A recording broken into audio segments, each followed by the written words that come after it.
So here we are at Aweber, and I'm on the first page here. I've logged into the account, and it's asking me to set up a list. It's the first thing down here. See where it has enter a list name. This is the setup wizard, which is pretty cool. It takes you step by step. And the interesting thing is, as you scroll down, the wizard stays in the same place at the bottom of your screen.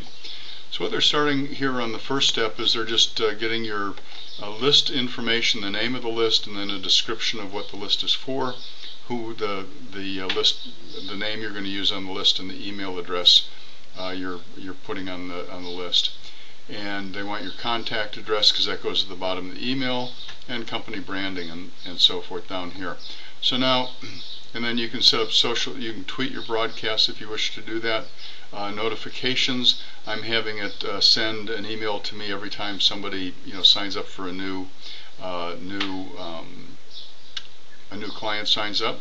And so I'm going to save my list settings. Just save my settings. Now I can go to to the second step here. Go to step 2, and then confirmed opt-in status. Aweber will only let you do confirmed opt-in, double opt-in. That's the way they operate, and they've been doing that for quite some time.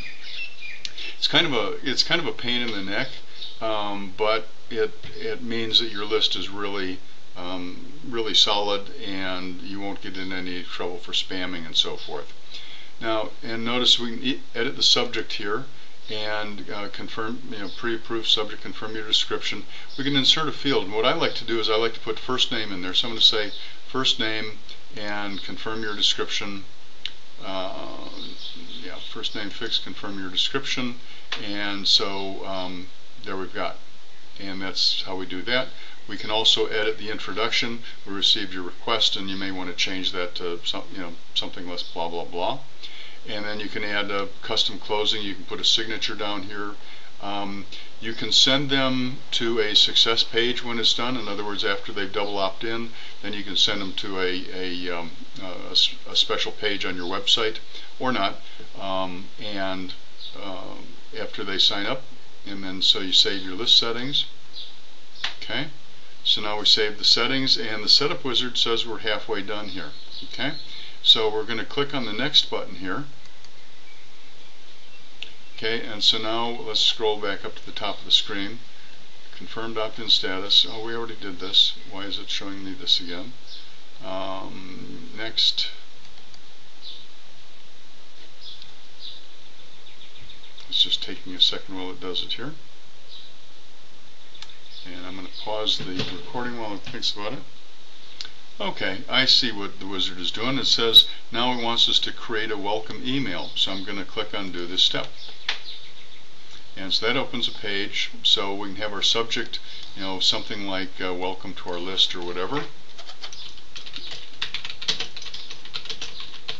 And then we can put a message down here welcoming the person to the list. Oh, now I can personalize this also. I'm going to put the cursor at the beginning here.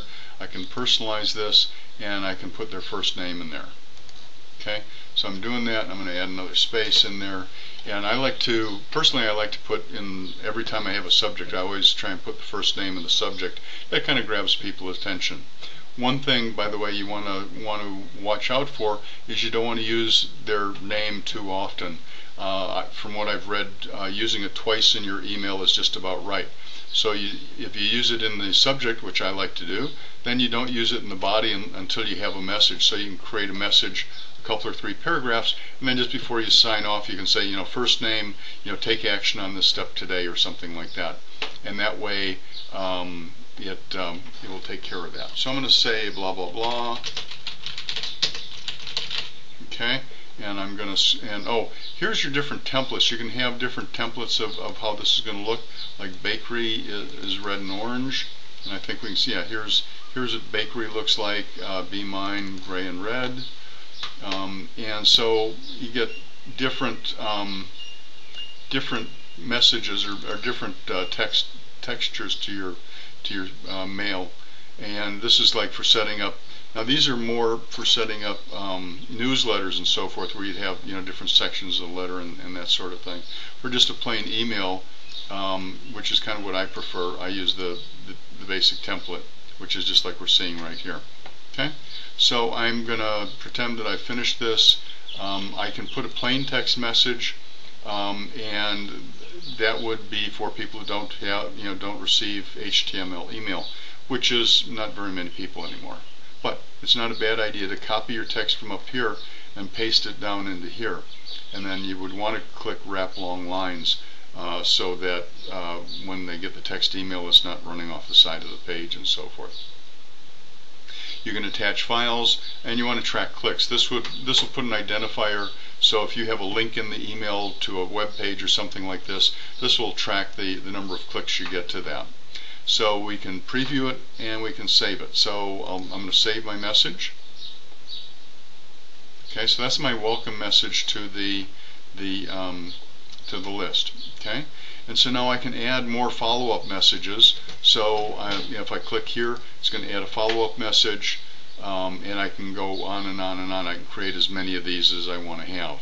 Okay, anyway, so that's how that works, and you can set up a very long list of follow-ups to this list. So I'm going to say that I've finished. Oh, so now it's saying the next step is create a web form. So I'm going to click on do this step.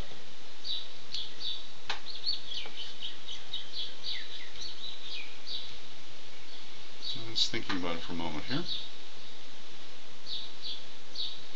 Okay, so now we're creating a web form. This is something you can put on your website to have people sign up for your newsletter, or sign up for your autoresponder sequence or whatever you want to have. So here you can edit the header, so you can put some text up here like a headline. So I'll click on there, and I'm going to create this is a headline, and I can center the text, and I can do all the normal kind of font things. I click OK, and so now it puts it in there. It's normally going to collect the name and email address. And I think I mentioned that I like to also, ask them why they're signing up for the list. So I'm going to click on Create a New Field, and it says Name Your Field, and I'm going to have it. I'm going to call it What's if I can type here, what your question. And so I'm going to click OK. And then, oh, it doesn't like invalid character, it doesn't like the apostrophe in here. Okay, what's your question? And it probably doesn't like the spaces either. Okay, we'll click OK.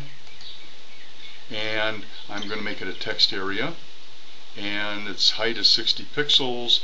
And the value, you can put a message in here. Say, please enter your biggest question about X, and remove text when clicked. So when they click on the box, it'll automatically remove that. I'm going to click OK, and so now I've created a message. This will link to a privacy. I can add a footer here and say, thanks for signing up or whatever. I'm going to save the web form. Okay, and then put the form on your site. So I can go to step 2. And give it a form name, and this is, I'm going to call this web form 1. And thank you page is the basic version. They have a thank you page that you can change. And the basic version, and I can preview it. Activate your subscription, you blah blah blah. So this is just telling people that once you've signed up, you're going to get an email and to activate your subscription, because we don't do it unless you tell us you really want it. Then you have an already subscribed page. So if somebody's already in your system and they try and sign up again, it'll say, sorry, you're already here. We're already taking care of you. Okay. Then we can go to step 3, and save the web form. Okay, I will install my form, my web designer, or have Aweber host my form. Depending on what you want to do, you click on one of these, and so I'm going to say link to a page that's there. So I can add this link into my website, and it will automatically show the Aweber form, and I don't have to put anything in my code. If I'm going to install the form, it's going to give me this JavaScript here that I can paste in the page of my form, or it give me raw HTML, which is an awful lot of stuff here. So the easy way is the JavaScript snippet. Okay. So now that we've got that taken care of, then we've created the sign-in form, we've created the first email, and we've put the form on our site, and so we're pretty well done with it. That's how easy it is to set up your first email, and obviously there's a lot more details that you can get into here, but in a very short order you can see that you can be set up and sending emails out.